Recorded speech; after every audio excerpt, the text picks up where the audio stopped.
Good morning बच्चों, कैसे हो? उम्मीद करता हूं सब अच्छे होंगे, स्वस्थ होंगे, प्रसन्नचित्त होंगे और पढ़ाई में व्यस्त भी होंगे। प्रोजेक्टाइल मोशन हमारा खत्म हो गया, यानी काइनेमेटिक्स, जिसके बारे में बताया गया था आपको कि motion of body without knowing the cause of motion, that is known as kinematics. जिसमें मोशन के कॉज को जाने बिना ही मोशन को स्टडी किया जाए, उसको कहा जाता है बच्चों काइनेमेटिक्स। आज हम स्टार्ट करेंगे डायनेमिक्स वाला पार्ट। डायनेमिक्स वाला पार्ट क्या होगा कि मोशन की ही स्टडी करनी है, पर कॉज ऑफ मोशन को नॉन करके कि कौन है मोशन का कॉज।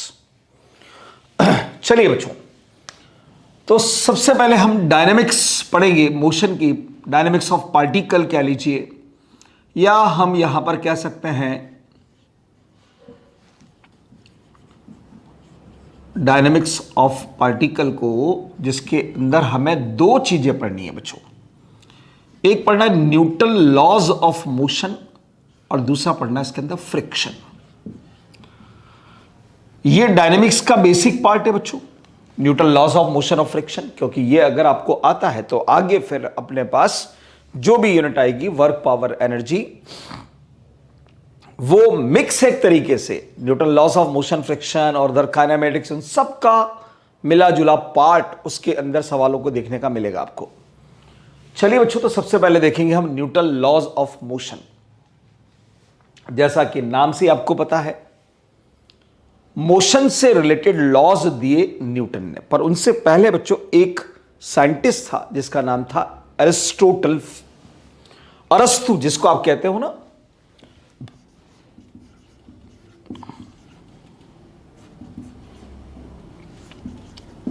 फैलेसी देखें आप उसकी। उसने एक बात कही बच्चों, उसने ये बात कही कि किसी भी बॉडी को, कोई भी बॉडी अगर यूनिफॉर्म मोशन में है तो एक कांस्टेंट फोर्स रिक्वायर्ड है। क्या बोला उसने? For a constant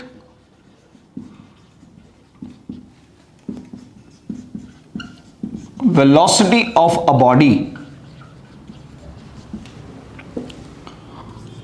a force is required.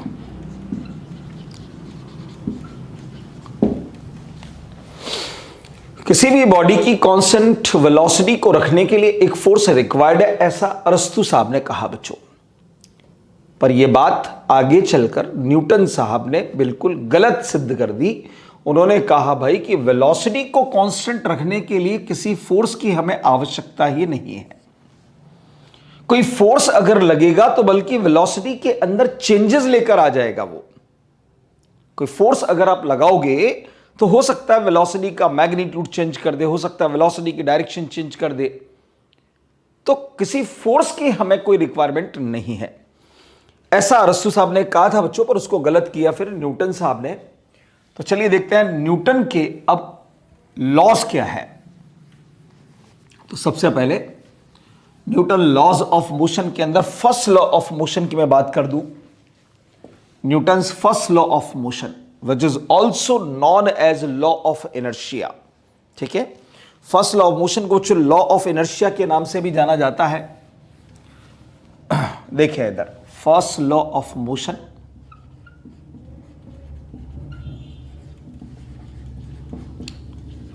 जिसको आप लॉ ऑफ इनर्शिया के नाम से भी जानते हैं बच्चों। थ्योरेटिकल लॉ है पर बड़ा काम का लॉ है बच्चों। बहुत सारे सवाल आगे चलकर हमें टॉपिक पढ़ना है, inertial and non inertial frame of reference, वो इसी लॉ पर बेस्ड काम करेगा, ध्यान रखना। क्या कहा न्यूटन साहब ने? उन्होंने कहा कि कोई भी बॉडी अगर रेस्ट स्टेट में है तो वो रेस्ट स्टेट में ही रहना चाहती है, यूनिफॉर्म मोशन स्टेट में है तो यूनिफॉर्म मोशन स्टेट में ही रहना चाहती है, जब तक कि उस पर कोई एक्सटर्नल फोर्स एक्ट ना हो। When a body is continuous to state of rest or continuous to state of uniform motion unless it is compelled by an external force। Law लिखने की जरूरत नहीं है मुझे, ठीक है, लॉ तो आप सबको पता भी है और कौन सा लॉ पूछा जाता है, बस इतना याद रखो कि कोई भी बॉडी अगर रेस्ट स्टेट में है तो रेस्ट स्टेट में ही रहना चाहती है, यूनिफॉर्म मोशन स्टेट में है तो यूनिफॉर्म मोशन स्टेट में ही रहना चाहती है, जब तक कि उसके ऊपर किसी प्रकार का कोई एक्सटर्नल फोर्स एक्ट नहीं होगा। अगर एक्सटर्नल फोर्स लगाओगे तो उसके स्टेट चेंज होने की टेंडेंसी हो जाएगी या स्टेट चेंज ही हो जाएगी। चलिए, यहां पर जो सबसे इंपॉर्टेंट बात आई बच्चों कि body continuous state of rest और continuous state of uniform motion, body continuous state of rest और continuous to state of uniform motion unless it is compelled by an external force। जब तक कोई बॉडी स्टेट ऑफ रेस्ट के अंदर है वो rest state में ही रहना चाहेगी, यूनिफॉर्म मोशन स्टेट के अंदर है, स्टेट ऑफ यूनिफॉर्म मोशन, इसका मतलब होता है कांस्टेंट वेलोसिटी वाला मोशन। जैसे अगर बच्चों मैं कहूं यार कि एक बॉडी यहां पर रखी हुई है तो ये भाई रेस्ट स्टेट के अंदर है, तो अपने आप तो चल नहीं जाएगी, आप खड़े हुए और एकदम से पता चला उछल गए आप, इज इट पॉसिबल? कभी नहीं हो सकता बच्चों। तो ये बॉडी रेस्ट कंडीशन में तो रेस्ट कंडीशन में ही रहेगी, और अगर मान लो कि कोई बॉडी फ्रिक्शन लेस सरफेस पर रोल डाउन कर रही है बच्चों, ठीक है, ये स्मूथ सरफेस है, तो जितनी वेलोसिटी से मूव करेगी उतनी ही वेलोसिटी से कंटिन्यूअसली मूव करती रहेगी। ये तभी पॉसिबल है जब तक कि कोई एक्सटर्नल फोर्स किसी प्रकार का यहां काम नहीं करेगा। तो न्यूटन साहब से पूछा गया भाई कि बताओ कि ऐसा क्यों होता है, तो उन्होंने कहा कि बॉडी के अंदर एक प्रॉपर्टी होती है जिसका नाम होता है इनर्शिया। तो लोगों ने पूछा भाई इनर्शिया क्या होता है? इनर्शिया क्या होता है? It is the property of a body, it is the property of a body due to which body opposes the change of its self state। Inertia किसी बॉडी की वो प्रॉपर्टी होती है जो उसके स्टेट चेंज का अपोज करती है, उस प्रॉपर्टी को कहा जाता है बच्चों इनर्शिया। फिर बताया भाई कि इनर्शिया जो होता है वो 3 तरीके का होता है। टाइप्स ऑफ इनर्शिया की अगर बात करेंगे बच्चों, टाइप्स ऑफ इनर्शिया, इनर्शिया 3 तरीके का बताया गया बच्चों। इनर्शिया ऑफ रेस्ट, दूसरा इनर्शिया ऑफ मोशन, तीसरा इनर्शिया ऑफ डायरेक्शन, और आजकल एक चौथा और बताया गया था बच्चों, मोमेंट ऑफ इनर्शिया, या इनर्शिया ऑफ रोटेशनल भी कह सकते हो आप, इनर्शिया ऑफ रोटेशनल।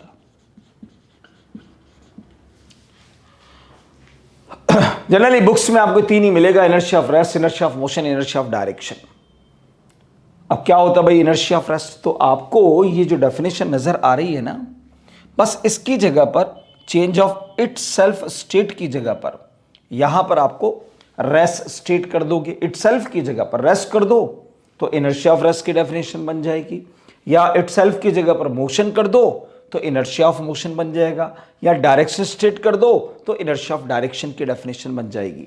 तो डेफिनेशन को तो मैं चेंज करूंगा नहीं, अब पूछ लिया जाए inertia of rest. Inertia of rest is the property of a body due to which body opposes the change of rest state. ठीक है, रेस्ट स्टेट चेंज का अपोज करने वाली प्रॉपर्टी जो बॉडी की है वो बॉडी की प्रॉपर्टी कहलाती है इनर्शिया ऑफ रेस्ट। अब इनके एग्जाम्पल्स है बच्चों, थ्योरेटिकल क्वेश्चन ही बनते हैं यहां पर एग्जाम्पल्स को ही समझना है, क्योंकि वो एग्जाम्पल्स ऐसे हैं जो आपकी प्रैक्टिकल लाइफ से जुड़े हुए हैं और आपको डेली लाइफ के अंदर कहीं ना कहीं ऐसे एग्जाम्पल्स देखने को मिलेंगे और उनका ये तो मालूम है आपको कि क्या होने वाला है, पर यह पता नहीं होता कैसे होने वाला है। तो मैं पहले आपको इनर्शिया ऑफ रेस्ट के एग्जांपल देता हूं बच्चों। Inertia of rest, inertia of rest के एग्जांपल देखें। जैसे कि आपने सुना होगा और देखा भी होगा और फील भी किया होगा कि मान लीजिए कि आप बस में बैठे हुए हैं, बस खड़ी हुई है, बस में आप बैठे हुए हैं, तो आप रेस्ट स्टेट के अंदर हैं, ठीक है, और आपके पास भी मास है बच्चों। इनर्शिया जो होता है वो बॉडी के मास के प्रोपोर्शनल होता है बच्चों। इनर्शिया जो होता है वो बॉडी के मास के प्रोपोर्शनल होता है। जिस बॉडी के अंदर जितना मास होगा उसके अंदर इनर्शिया की प्रॉपर्टी उतनी ही ज्यादा होगी। तो जैसे ही बस को एक्सेलरेट किया जाता है तो आप पीछे की तरफ जाते हैं। सबने फील किया होगा ये। ऐसा क्यों होता है? Due to inertia of rest होता है बच्चों। पर अब सही रीजन क्या है ये समझो। हम कहीं नहीं जाते हैं बच्चों, सिर्फ फील करते हैं कि आप पीछे जाते हो। एक्चुअल में क्या होता है कि हमारा lower part of the body जो है वो बस के कांटेक्ट में होता है। जैसी बस एक्सेलरेट होती है तो lower part of the body जो होगा वो बस के साथ साथ मोशन स्टेट में आएगा। पर upper part of the body due to inertia of rest condition में ही रहेगा। ऐसे समझो आप कि सपोज ये बॉडी का लोअर पार्ट है और ये बॉडी का अपर पार्ट है, ये ग्राउंड है मतलब बस है। तो जैसे ही बस मोशन में आएगी, lower part of the body bus के साथ साथ मोशन में आएगा, पर upper part of the body due to inertia of rest condition में रह गया। अब हुआ क्या है देखो, ये जो अपर पार्ट है ये लोअर पार्ट के कंपैरिजन में पीछे रह गया, इसलिए आपको ऐसा फील होता है कि हम पीछे चले गए, ठीक है। जबकि हुआ क्या है कि lower part of the body bus के साथ मोशन में आ गया, उसके कंपैरिजन में अपर पार्ट ऑफ द बॉडी पीछे रह जाता है, इसलिए हमें ऐसा फील होता है कि हम पीछे चले गए। और ऐसा क्यों हुआ? Due to inertia of rest. क्योंकि अपर पार्ट पीछे क्यों रहा? Due to inertia of rest की वजह से रहा। तो इनर्शिया ऑफ रेस्ट की वजह से ऐसा होता है बच्चों। दूसरा एग्जांपल, जैसे आपसे कहा जाता है कि एक आदमी घोड़े पर बैठा हुआ है और घोड़ा दौड़ रहा है बच्चों, अचानक से दौड़ना शुरू कर दे तो आदमी गिरेगा। रैंडमली अगर दौड़ेगा तो गिरेगा ही सही यार बच्चों। किधर गिरेगा? आगे गिरेगा, पीछे गिरेगा, राइट साइड पर गिरेगा, लेफ्ट साइड पर गिरेगा, तो वो पीछे गिरेगा। बस की जगह पर घोड़ा हो गया और पैसेंजर की जगह पर आदमी हो गया। हॉर्स राइडर अपने बस में जो है वो हो गया। बस ने चलना शुरू किया, पीछे गया था, जैसे ही घोड़ा दौड़ेगा आदमी पीछे जाएगा, ठीक है। तो गिरेगा कहां बच्चों? वो पीछे की तरफ गिरेगा। तीसरा एग्जाम्पल देखो कि मान लो आपसे पूछा जाए बच्चों, ये अपने पास में कोई एक पेड़ है भाई और इस पेड़ की टहनी से एक फ्रूट लटका हुआ है, मान लो आम ही, गर्मी का सीजन है भाई, तो अपन गर्मी का सीजन है तो अपन आम लगा देते हैं। अब अगर कहा जाए कि बिना हाथ लगाए इस आम को पेड़ से अलग कीजिए, किस प्रॉपर्टी से अलग किया जा सकता है? तो जवाब होगा बच्चों due to inertia of rest से इस आम को इस टहनी से आप अलग कर सकते हो। कैसे? हम क्या करेंगे, इस टहनी को पकड़कर जर्क देंगे बच्चों, इसमें झटका देंगे, और जब झटका दोगे तो मास जो मैंगो है उसके पास भी मास और वो रेस्ट कंडीशन में है, तो इनर्शिया ऑफ रेस्ट की वजह से ये तो रेस्ट कंडीशन में रहेगा, पर ये टहनी आगे पीछे टू एंड फ्रो मोशन करेगी, तो धीरे धीरे इसका जंक्शन पॉइंट जो होगा ना बच्चों वो वीक हो जाएगा, और जब इसका जंक्शन इसके वेट को रेसिस्ट नहीं कर पाएगा तो ये टूट कर ड्यू टू ग्रेविटी नीचे फॉल हो जाएगा, ठीक है। ये ग्रेविटी की वजह से फिर नीचे फॉल हो जाएगा। तो इस आम को बिना हाथ लगाए अगर हम टहनी को सिर्फ जर्क दे दें तो ये आम टूटकर नीचे गिर जाता है due to inertia of rest. चलिए मान लो जैसे आपने देखा होगा छोटी क्लास में एक एग्जाम्पल पढ़ते हो आप कि ग्लास है, ग्लास के ऊपर आपने कार्डबोर्ड को रख दिया है बच्चों, और कार्डबोर्ड पर एक कॉइन रख दिया आपने। अगर आप इस कार्डबोर्ड को हिट करते हैं तो कॉइन जो, जस्ट 1 मिनट बताओ, हाँ, अगर आप इस कार्डबोर्ड को हिट करते हैं तो ये कॉइन ग्लास के अंदर गिर जाता है due to inertia of rest. ऐसा होता है बच्चों। अगर आप इस कार्डबोर्ड और कॉइन का फ्री बॉडी डायग्राम देखते हैं तो ये कार्डबोर्ड और ये कॉइन, जैसे आपने इसको पुश किया फोर्स लगाया तो इसकी इस सरफेस पर एक फ्रिक्शन जनरेट होता है बच्चों, और इस फ्रिक्शन की रिएक्शन जो होती है वो यहां जनरेट होती है, क्योंकि फोर्स दुनिया का कोई भी हो एक्शन रिएक्शन पेयर फॉर्म में ही होता है बच्चों। अगर आपने सफिशिएंट फोर्स नहीं लगाया तो कॉइन पर फ्रिक्शन काम करेगा और ये कॉइन ऐसे गिलास से आगे जाकर गिरेगा। पर अगर आपने सफिशिएंट फोर्स लगा दिया तो फ्रिक्शन जनरेट होने से पहले पहले ही कार्डबोर्ड उसके नीचे से निकल जाएगा और coin due to inertia of rest condition में ही रहेगा और ये ग्लास के अंदर फॉल हो जाएगा। इस प्रकार के एग्जांपल्स बना करते बच्चों इनर्शिया ऑफ रेस्ट पर। बात करें जरा अगर इनर्शिया ऑफ मोशन की बच्चों, इनर्शिया ऑफ मोशन बिल्कुल वैसे एग्जांपल्स हैं बच्चों जैसा कि अपने पास में यहां पर है कि एक आदमी बस में बैठा हुआ है, बस चल रही है, तो वो बस मोशन में होने की वजह से अपनी पूरी बॉडी मोशन में आ जाएगी। अब due to inertia of motion हमारी बॉडी के अंदर आ चुका है ड्यू टू मोशन हमारी बॉडी के अंदर आ चुका है इनर्शिया ऑफ मोशन। अब अगर ड्राइवर अचानक से ब्रेक लगा देता है तो हम आगे की तरफ आ जाते हैं बच्चों। रीजन रही है कि lower part of the body bus के साथ साथ रुक जाएगा, upper part of the body due to inertia of motion state में रहेगा। तो अब लोअर पार्ट पीछे रह गया, अपर पार्ट आगे चला गया, तो अपर पार्ट के कंपैरिजन में लोअर पार्ट पीछे रह गया, तो हम ऐसा फील होता है कि हम आगे की तरफ झुक गए। ठीक है, तो वो मोशन ऑफ इनर्शिया का एग्जाम्पल हो गया। जैसे आपने देखा होगा लॉन्ग जंप लगाने वाले व्यक्ति होते हैं तो काफी दूर से दौड़ते हुए आते हैं बच्चों। दूर से दौड़ते हुए इसलिए आते हैं क्योंकि उनके अंदर इनर्शिया ऑफ मोशन आ जाएगा। फिर वो एक जगह पर अगर जंप लगाते हैं तो जितना जंप लगाया उसके अंदर इनर्शिया ऑफ मोशन की वजह से कुछ और एडिशन डिस्टेंस वो ट्रेवल कर लेते हैं और कंपटीशन जीत जाते हैं बच्चों। तो इनर्शिया ऑफ मोशन का दूसरा एग्जांपल बन गया। ये तीसरा एग्जांपल देखें आप कि अगर मान लो बस में आप बैठे हुए हैं, बस चल रही है और आपका लगेज ऐसे रखा हुआ है।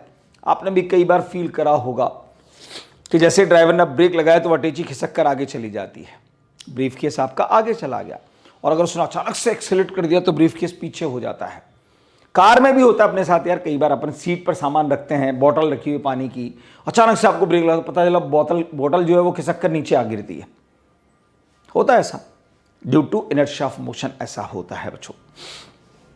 तो सब चीज ऐसे क्वेश्चन पूछा गया है यहां पर कि साहब एक पैसेंजर ट्रेन में इंजन की तरफ फेस करके बैठा हुआ है और वो एक कॉइन को टॉस करता है। कॉइन को जब टॉस करता है उसी इंस्टेंट पर अगर ट्रेन में ब्रेक लगा दिए जाएं तो कॉइन गिरेगा, ऑब्वियसली आगे गिरेगा भाई, क्योंकि जिस इंस्टेंट पर कॉइन को आपने उछाला उस इंस्टेंट पर कॉइन की वेलोसिटी वही होगी जो ट्रेन की होगी। अब कॉइन तो हवा में आ गया, अब आपने ट्रेन में ब्रेक लगा दिया तो वेलोसिटी किसकी कम कर दी? ट्रेन की। कॉइन की तो वो की वही रहेगी भाई, क्योंकि कॉइन अब आपके कांटेक्ट में नहीं है। तो कॉइन की वेलोसिटी ज्यादा है, ट्रेन की वेलोसिटी कम हो गई, तो कॉइन ज्यादा डिस्टेंस ट्रेवल करेगा, ट्रेन कम डिस्टेंस ट्रेवल करेगी, तो कॉइन आगे जाकर गिरेगा। ठीक है, ऐसे ही इनर्शिया ऑफ डायरेक्शन की बात कर लेते हैं बच्चों। ये सब एग्जांपल्स हैं थ्योरेटिकल। इनर्शिया ऑफ डायरेक्शन आपने देखा होगा बारिश के दिनों में, ये बाइसिकल है बच्चों। अगर हम बिना मड गार्ड के बाइसिकल को चलाते हैं तो कुछ मड पार्टिकल्स इसके साथ चिपक कर यहां तक आते हैं बच्चों। अगर वो मड पार्टिकल्स यहां पर लूज कांटेक्ट करते हैं तो टेंजेंशियली फ्लाई ऑफ होंगे due to inertia of direction, और वह ऐसे जाकर पीछे से जो भी आ रहा होगा उसके ऊपर अत्याचार कर देंगे। ठीक है, यहां से कुछ मड पार्टिकल्स यहां चिपक कर गए बच्चों, यहां जाकर अगर कांटेक्ट लूज करते हैं तो जो भी पर्सन यहां बाइसिकल को चला रहा होगा ये उसी के ऊपर जाकर गिरेंगे ऐसे। तो इसलिए यहां पर बारिश के दिनों में बाइसिकल पर मड गार्ड का लगा होना जरूरी होता है बच्चों। आपने देखा हो कई बार तो यहां रबड़ का टुकड़ा भी लटका दिया जाता है। ठीक है, तो इससे मड पार्टिकल्स उछल उछल कर यहीं पर इसके अंदर रहें। आपने यह भी देखा होगा कि चाकू छुरी पर जो धार करने वाला होता है उसके पास एक व्हील होता है, बाइसिकल की व्हील से वो अटैच होता है। जब बाइसिकल चलाते हैं बैठकर तो वो व्हील भी घूमता है, उस पर चाकू को जब रगड़ते हैं तो उसमें से चिंगारियां निकलती है, स्पार्कल्स। तो वो स्पार्कल्स कहाँ जाकर गिरते हैं? टेंजेंशियली आउटवर्ड डायरेक्शन में जाकर गिरते हैं। जैसे अगर मैं मान लो धागे से एक पार्टिकल को बांध देता हूं और उसको सर्कुलर पाथ पर घुमा देता हूं, इस पर्टिकुलर इंस्टेंट पर उसकी वेलोसिटी इधर होगी, यहां जब होगा तो वेलोसिटी इधर होगी, यहां जब होगा तो ऐसे होगी। यहां होगा तो ऐसे होगी। ये वेलोसिटी की डायरेक्शन से मैं रिप्रेजेंट कर रहा हूं।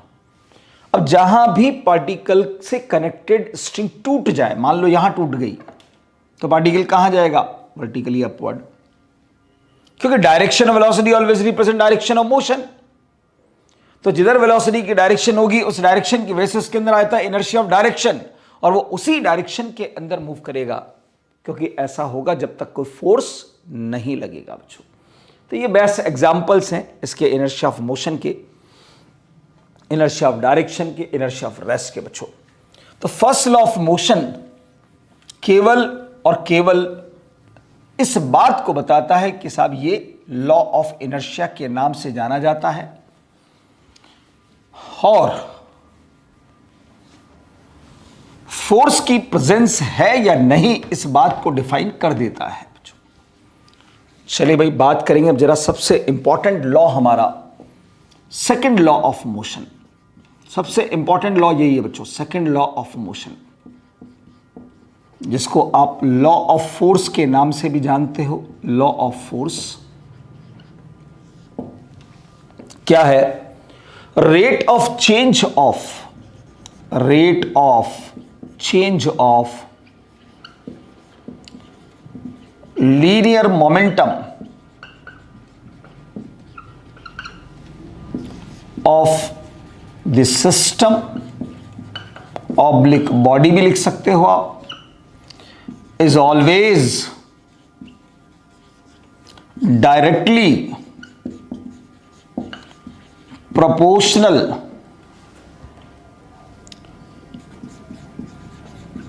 or equals to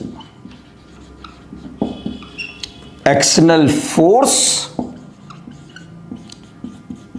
acting on that system or that body,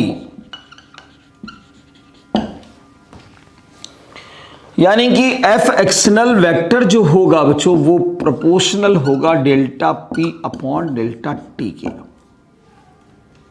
equal भी लिख सकते हो आप, क्योंकि यहां प्रोपोर्शनलिटी के साइन को हटाकर जब आप कांस्टेंट लगाओगे तो उस कांस्टेंट की वैल्यू 1 आती है बच्चों। इसलिए हम डायरेक्ट यहां लिख देते हैं F external vector is equal to delta P vector upon delta T. ध्यान रहे यहां पर टाइम इंटरवल है, और टाइम इंटरवल पर कैलकुलेटेड ये टर्म जो होगी वो एवरेज एक्सटर्नल फोर्स के नाम से जानी जाएगी, एवरेज एक्सटर्नल फोर्स।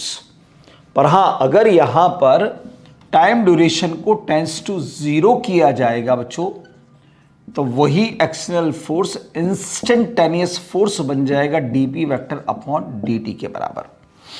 मुझे मालूम है पी वेक्टर क्या है बच्चों? मोमेंटम है। मोमेंटम है तो इसको आप लिख सकते हो m इंटू वी वेक्टर, यानी कि फोर्स का जनरलाइज फॉर्म की अगर मैं बात करूं तो ध्यान से देखो, या दो फिजिकल क्वांटिटीज मल्टीप्लिकेशन की फॉर्म में है और उसको डिफरेंशिएट करना है टाइम के रेस्पेक्ट में। तो u इंटू वी से अगर आप डिफरेंशिएट करते हैं तो m को बाहर किया, वेलोसिटी को डिफरेंशिएट किया, फिर वेलोसिटी को बाहर किया और m को डिफरेंशिएट किया। ये फोर्स का जर्नलाइज फॉर्म होता है बच्चों।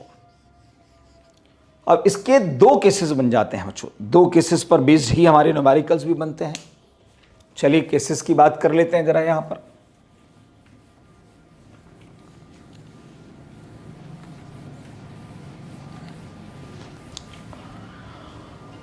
केस नंबर 1 को देखिए बच्चों।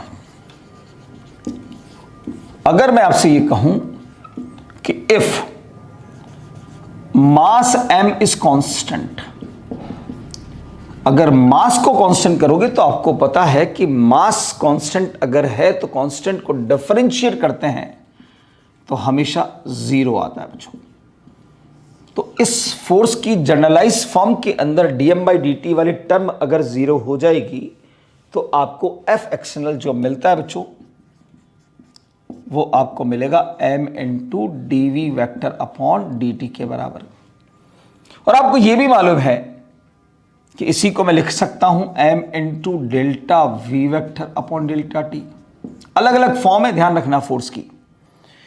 ये एवरेज बन जाएगी बच्चों, ये इंस्टेंटेनियस बन जाएगा, और यहां चेंज इन वेलोसिटी को मैं लिख सकता हूं final velocity minus initial velocity upon time duration. यहीं से देखें अगर अपन तो इसको हम F external vector is equal to M into A external vector भी लिख सकते हैं। ये आपने अलग अलग फॉर्म बना दी है बच्चों, जैसा सवाल में डाटा होगा उसके अकॉर्डिंग आपको ये केस अप्लाई करना होगा। कौन सा फॉर्मूला लगेगा, हो सकता है कि वेलोसिटी टाइम डिपेंडेंट दे दे आपको, तो आपको डिफरेंशिएट करके एक्सेलरेशन निकालना है, एक्सेलरेशन को मास से मल्टीप्लाई कर देना, फोर्स आ जाएगा। हो सकता है आपको पार्टिकल की इनिशियल वेलोसिटी दे दे और कुछ टाइम के बाद उसकी फाइनल वेलोसिटी आपको दे दे और फिर पूछे बताओ फोर्स कितना होगा, पार्टिकल का मास होगा, तो फाइनल माइनस इनिशियल करो, क्योंकि ये फॉर्म यही वाली है, final minus initial divided by time duration into M कर दीजिएगा। ऐसा भी सवाल बन सकता है, ठीक है। चलिए दूसरे केस की अगर मैं बात करूं बच्चों, सेकंड केस। अच्छा, ये वेक्टर फॉर्म में ध्यान रखना, स्केलर फॉर्म में चाहिए तो सीधा सीधा अपन F बराबर ma लिख देते हैं बच्चों, F बराबर ma।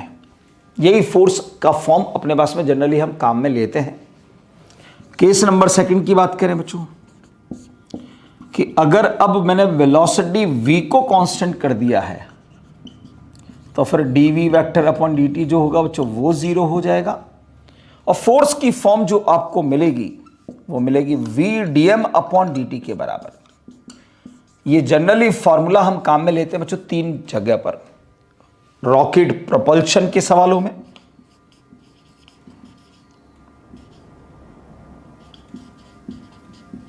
Rocket propulsion, conveyor belt और तीसरा जहां भी वेलोसिटी कांस्टेंट होगी और मास वेरी करेगा एंड मास वेरिएबल होगा, वहां पर आप इस कंसेप्ट को अप्लाई करेंगे। चलिए भाई, अब जरा कुछ इसके स्पेशल पॉइंट्स हैं बच्चों, फोर्स वाले इस लॉ के कुछ स्पेशल पॉइंट्स हैं, वो स्पेशल पॉइंट्स आपको समझने पड़ेंगे बच्चों, तभी जाकर हम न्यूमेरिकल्स को कर पाएंगे। हाँ जी, स्पेशल पॉइंट देख लें, इसके 5-6 पॉइंट बताऊंगा आपको फोर्स से related. Special points number 1,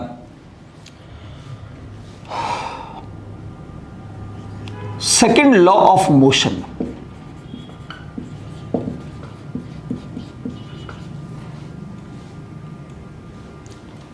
gives us force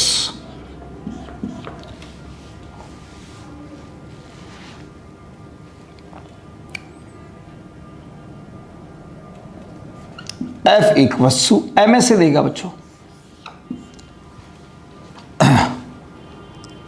magnitude, unit, dimension, direction सबके बारे में इंफॉर्मेशन देता है, ठीक है। पर यहां जब बात आ रही है अपने पास में क्या क्या देता है भाई अपने को, गिव्स अस मैग्नीट्यूड, डायरेक्शन, ठीक है, dimension and unit of force हमें सेकेंड लॉ ऑफ मोशन देता है बच्चों। अब जब बात आ गई है यूनिट की बच्चों, तो यहां पर यूनिट ऑफ फोर्स की चर्चा कर लेता हूं मैं जरा। यूनिट ऑफ फोर्स, फोर्स की 2 तरीके की यूनिट होती है बच्चों, एक होती है एब्सोल्यूट यूनिट, दूसरी होती है प्रैक्टिकल यूनिट।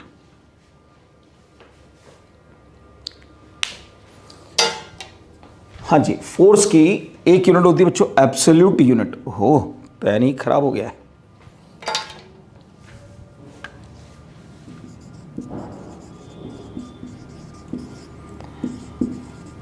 और दूसरी होती है बच्चों प्रैक्टिकल यूनिट,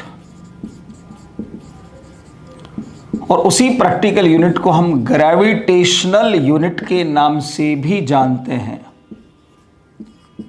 इसी प्रैक्टिकल यूनिट को हम ग्रेविटेशनल यूनिट के नाम से भी जानते हैं। एब्सोल्यूट यूनिट की बात करें बच्चों तो ऐसा ही यूनिट देख लें जरा, उसकी फोर्स की ऐसा यूनिट होती है बच्चों न्यूटन, जिसको आप एन से रिप्रेजेंट करते हैं। और सीजीएस यूनिट जो होती है बच्चों वो होती है डाइन, ठीक है। अगर कोई मुझसे ये पूछ ले कि यार 1 न्यूटन फोर्स मीन्स व्हाट, एक न्यूटन फोर्स का मतलब क्या होता है। ठीक है, मैं यहां पर लिख देता हूं 1 न्यूटन मीन्स क्या है। 1 न्यूटन फोर्स मीन्स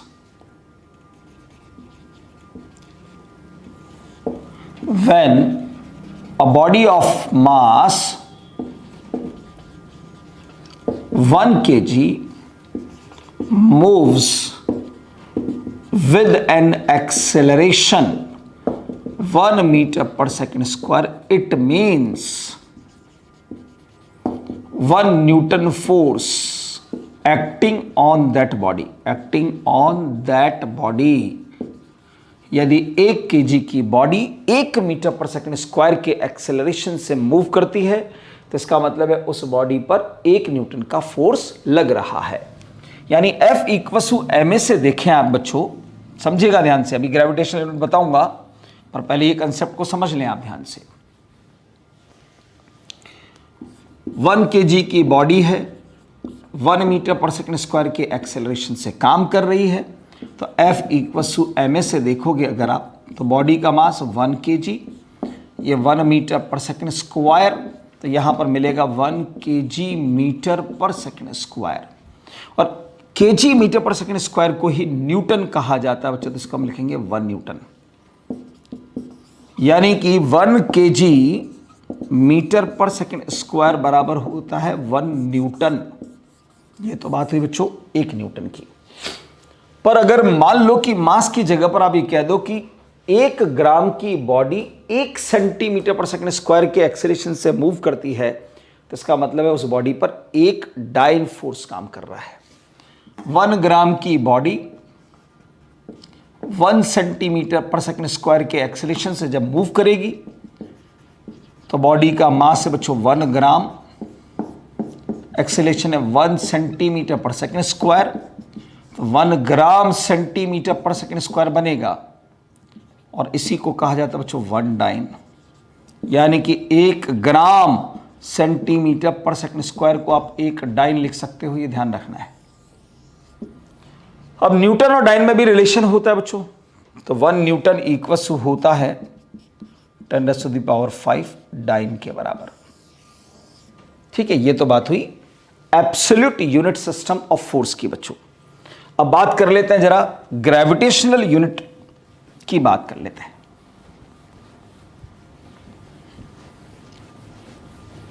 बेसिक चीजें बता रहा हूं आपको, जिससे कि सब चीजें आपको सवालों के अंदर काम करेगी, तो आपको पता होना चाहिए उसके बारे में।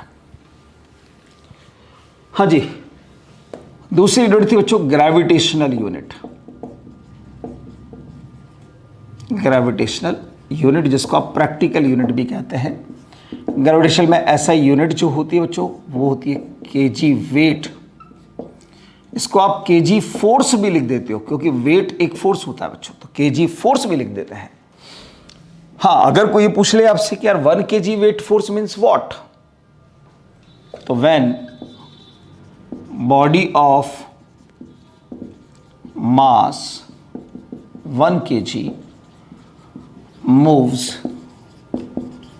with an acceleration 9.8 meter per second square, then 1 kg weight force is acting on that body। अगर कोई 1 kg की बॉडी 9.8 मीटर पर सेकंड स्क्वायर के एक्सेलरेशन से मूव कर रही है, तो F = ma से देखोगे आप 1 kg की बॉडी 9.8 मीटर पर सेकंड स्क्वायर के एक्सेलरेशन से मूव करे तो फोर्स जो बनता है बच्चों वो बनता है 1 kg वेट के बराबर। और यहां मिलेगा आपको 9.8 kg मीटर पर सेकंड स्क्वायर। और आपने देखा kg मीटर पर सेकंड स्क्वायर जो होता है वो तो न्यूटन होता है बच्चों। इसका मतलब है 1 kg वेट बराबर होता है 9.8 न्यूटन के बराबर। ठीक है, अगर मैं बात करूं बच्चों इसके सीजीएस यूनिट की, इसकी सीजीएस यूनिट को देखोगे आप तो वो होती है बच्चों अपने पास ग्राम वेट, या इसको ग्राम फोर्स भी कह देते हैं। ठीक है, वही F इक्वस टू एम से देखोगे अगर आप, तो यहाँ 1 ग्राम की बॉडी जब 980 सेंटीमीटर पर सेकंड स्क्वायर के एक्सेलेरेशन से मूव करती है तो बॉडी पर 1 ग्राम वेट फोर्स काम करता है। तो 1 gram weight is equal to हो जाएगा बच्चों 980 ग्राम सेंटीमीटर पर सेकंड स्क्वायर, और इसकी जगह पर आप लिख सकते हो डाइन। तो 1 ग्राम वेट बराबर होता है बच्चों 980 डाइन के बराबर। ठीक है, ये तो बात हुई अपने पास में यूनिट सिस्टम की बच्चों। पर अब इसमें ही एक इंपॉर्टेंट नोट लगाकर मैं बात आपको समझा रहा हूं जो आगे सवालों में काम आएगी, तो वो समझ लीजिएगा, वरना आपको सवाल में तकलीफ आ जाएगी। फिजिक्स के अंदर बच्चों 2 तरीके के बैलेंस काम में लिए जाते हैं। ठीक है, हाँ, तो यहां पर एक नोट लगाकर अपन बात को लिख देते हैं, इंपॉर्टेंट नोट। बैलेंस जो होती है ना बच्चों, बैलेंस वो 2 तरीके की होती है। एक होती है फिजिकल बैलेंस और एक होती है बच्चों स्प्रिंग बैलेंस। आप देखना कई सवालों में आपसे पूछेगा reading of spring balance, reading of physical balance. तो पता होना चाहिए कि फिजिकल बैलेंस, तराजू देखिए आपने, तराजू, ये फिजिकल बैलेंस होती है। ठीक है, स्प्रिंग बैलेंस में एक स्प्रिंग लगी होती है,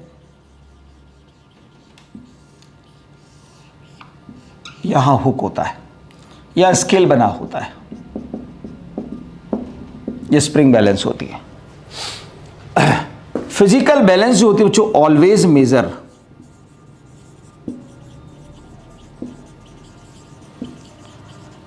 mass of body in kilogram और इन ग्राम। ठीक है, फिजिकल बैलेंस हमेशा मास को मेजर करेगी, वेट को नहीं। ध्यान रखना, बड़ा कंफ्यूजन रहता है ये। सब्जी वाले के पास जाकर कहते हो 1 किलो आलू देना, 1 न्यूटन आलू नहीं कहते हो, 1 किलो बोलते हो आप, केजी किलोग्राम, 100 ग्राम आलू देना, 500 ग्राम आलू देना, ग्राम बोलते हो आप। ठीक है, तो वो ग्राम और किलोग्राम के अंदर ही मेजर करती है। किलोग्राम और ग्राम मास की यूनिट है यार बच्चों, इसलिए वो हमेशा मास मेजर करती है। पर स्प्रिंग बैलेंस क्या मेजर करती है? Spring balance always measured the reaction force in KG weight और in gram weight. KG weight या ग्राम वेट के अंदर वो रिएक्शन फोर्स को मेजर करती है। जैसे कि आप घर में सिलेंडर वाला आए तो उसके बाद देख सकते हो आप, सिलेंडर का वेट जो होगा वो नीचे लगेगा, उस वेट की रिएक्शन यहां पर आएगी, उस रिएक्शन को ही मेजर करेगा वो। ठीक है, केजी वेट और इन ग्राम वेट। बड़े बड़े गोडाउन्स जो होते हैं बच्चों, उनके अंदर बोरियों को तोलने के लिए काम में लिया जाता है स्प्रिंग बैलेंस को।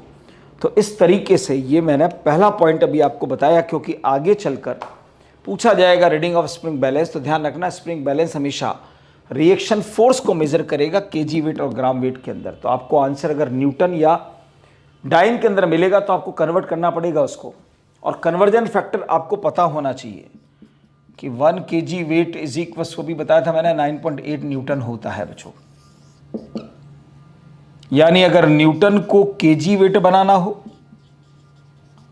और केजी वेट को अगर न्यूटन बनाना हो, न्यूटन को अगर केजी वेट बनाना हो तो डिवाइडेड बाय जी कर देना, और केजी वेट को न्यूटन बनाना हो तो मल्टीप्लाइड बाय जी कर देना, क्योंकि 9.8 वैल्यू किसकी होती है? जी की होती है, इसीलिए उसको ग्रेविटेशनल यूनिट भी कहा जाता है।